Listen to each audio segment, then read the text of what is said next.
Napakabata pa, nandito na sila, nagtataba sila ng palay. Talagang tumutulong sila sa magulang nila dahil wala daw pasok ngayon. Ilang taon ka na, Day? 9 years old. Yung kapatid mo, ilang taon na? Ha? 7 years old. So bali tinutulungan mo yung nanay mo. Pero nag-aaral ka naman, di ba? So grabe, nakakabilib kayo sa murang edad nyo, 9 years old, at saka ito 7 years old yung kapatid mo. So nandito na kayo sa palay, naghahanap buhay na kayo. Ibibinta nyo yan para may pangbigas kayo. Ayun yung nanay niya.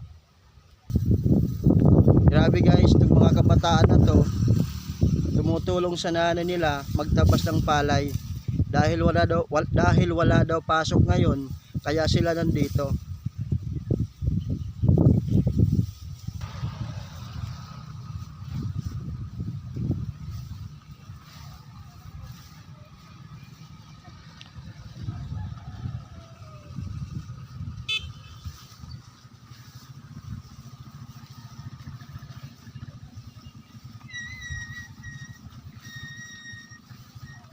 Pag tayo dito guys, grabe yung mga bata na yan ha.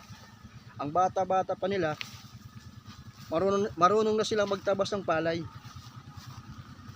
Iba talaga pag lumaki ka sa hirap, natututo kang maghanap buhay kahit sa edad mong 7 years old tsaka 9 years old.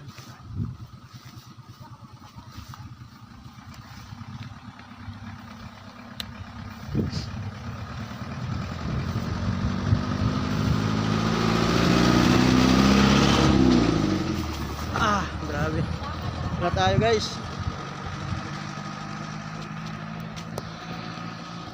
Grabe, napabilib ako sa mga kabataan eh.